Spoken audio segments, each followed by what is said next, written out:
Hey, what's up, y'all? It's me, Brandon. I'm back again for another video. This one is for my man Eddie, a longtime customer, friend of mine. Put up with a lot of my BS over the years. So this video, if nothing else, just make this video for Eddie saying I appreciate you. Okay, Eddie is a guy who sent me a ton. I don't know if it's probably not every special edition Pokemon Game Boy, but he sent most of them, okay? And if you see a reflection on the screen, actually, I'm pretty sure you do. This is my first time using my camera, my new camera mount here, directly above my workstation. That ring you see, that's my hood scoop. I can turn it on, and it starts sucking out all those foul, you know, flux fumes and things of that nature. Farts, things like that. Sorry, I'm basically a 12-year-old. So let's get back to the Game Boys, though. Up first, this is an authentic special edition Pokemon Game Boy Color. We modded it with a amplifier, Funny Playing speaker, and Funny Playing's 2.0 IPS. You can see it is loud as fuck. Touch sensor is right here in the corner for your convenience to adjust the brightness. And that's pretty much that. That's what you see is what you get. Super clean. Just kind of your appetizer here. Next up, I've got a Poke Center Game Boy Advance. Very nice. Original OEM shell, like everything. These are all OEM. I'm kind of proud of this one though, because the battery door didn't stay on at all. It would just kind of fall right out. So I took a Mad Catz battery door and I stole this little thingy off of it. You can see that it's kind of gray, or the rest of the door is gold, and I glued that on very carefully. Judicious application of hot glue at kind of at the right angle, a little bit of tension on it, and it does its job. No more battery door falling out. That's a huge win for me. This has also got Funny Playing's ITA. You can see the batteries are a little low. I had to put together a lot of batteries to get this video going. Sorry for the smudges too. This one's not going to Eddie today, unfortunately. If you look, the glass lens, replacement glass lens, the yellow isn't it isn't gold. I don't have the OEM here with me on my person, but the OEM lens is gold effect and not this kind of plain yellow you see here. So I ordered from a different vendor directly from Funny Playing. We'll see if maybe that's a closer match to the gold. If not, I'll be doing very careful sanding and refinishing of the OEM shell. Or, sorry, not shell, the lens, to put that back on. Because, we want it to be pretty true. I know I'm modifying OEM shells here, but you can see this is not really in collector's condition. This is one that'll be displayed and enjoyed, I think. So anyway, that's the Poke Center. Moving on, we've got Celebi. He actually sent me two of these bad boys. Celebi Game Boy Advance. This one's in great condition. All this stuff was painted on by Nintendo, so it's very common to see a little bit of wear in these corners and stuff. This one holds up very nicely. You see the battery is a little low on it, but it's got Funny Playing's ITA screen. Love this screen. Very easy and simple to center. In an OEM shell, you just got to do a little bit of trimming, and it basically is centered like on first install. But even if it's not, there are button controls, not just for brightness, but for adjusting the screen as well. So this one's badass. I love this one. But the next one is probably my favorite, maybe second favorite.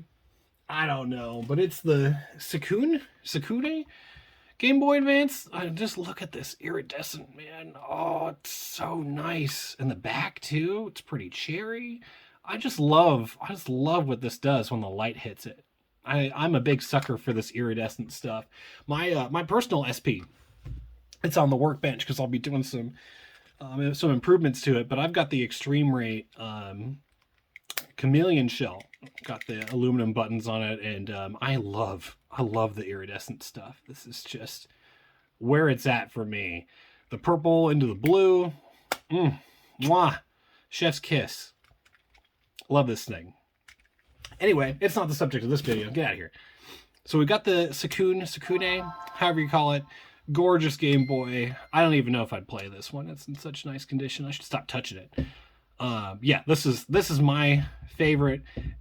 Maybe second favorite. The favorite might be the final one I got to show off today. That's the Latios build. This is an OEM shell. These go for stupid money online. I can't believe they've skyrocketed. Excuse me. We got the glass lens. We've got an original OEM Nintendo 101 screen. It is the only screen that's compatible with the overclock mod, which is also in this bad boy. Helder's power cleaner, his amp, his speaker. What else? We got retro modding's voltage regulator as well. At first, I had the V2, which allows for adjustable brightness in this bad boy, but I did tone it down to the V1 because I had an issue basically where when I popped an EverDrive in it, I could make the regulator act up. Basically, what was happening is with the EverDrive in, if you pushed up or down, it would change brightness while the button was held down. I looked at my wire management. Wire management was perfect. There's nothing going on there.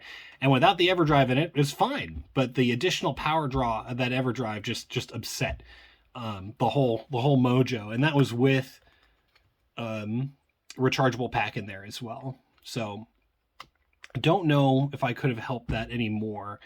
But installing the V1, the static brightness regulator, cleared the problem right up. It's good to go for EverDrive. Screen's been calibrated. It's a work of art. I'm in love with this. We also got the clicky triggers. And a nice touch is we've got the pink power line. And then also the low power has been changed to a kind of a violet blue as well. So it just totally matches with the theme. You can see we got the clear case on here, which should help go a long way in keeping hand oils off and preserving the paint on this guy. And let's go ahead and show off the overclock a little bit.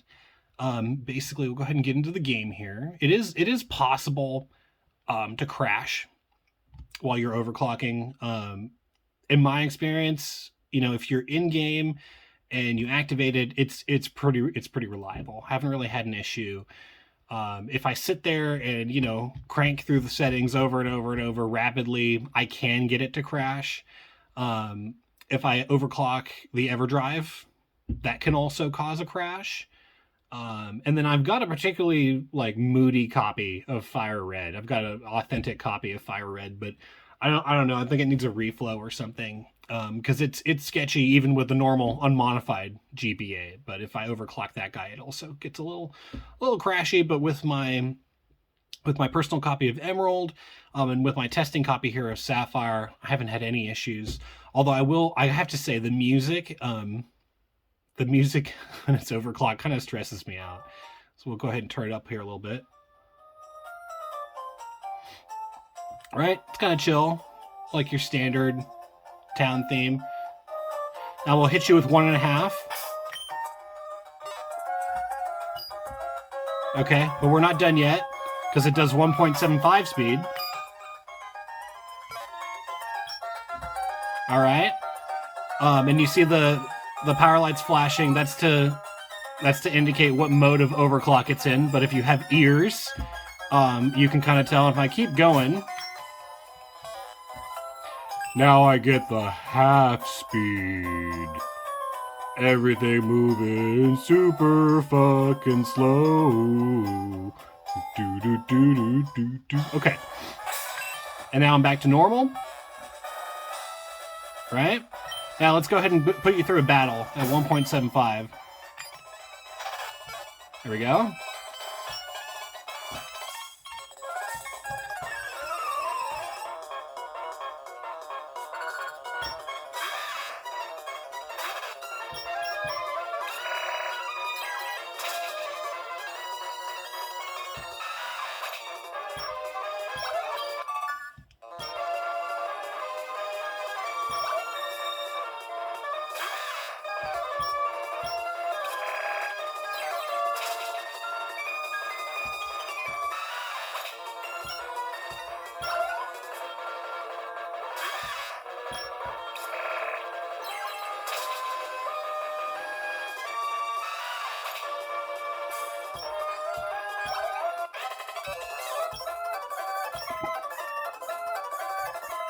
There you go.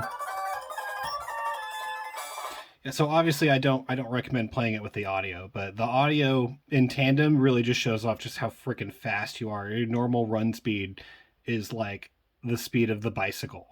I mean, it's just crazy, and it's pretty reliable too. Like I said, if you don't push it, if you kind of just set it when you're in game and just game, you're gonna be fine. I put hours on it overclocked, and honestly, it is pretty nice. For the grinding aspect of Pokemon, it's really not too bad at all. But yeah, that is me showing off Eddie's new collection of customized Game Boy Advance consoles, all authentic, all kind of ridiculously expensive, and yeah, I hope you enjoyed. I'll catch you next time. This shit's crazy.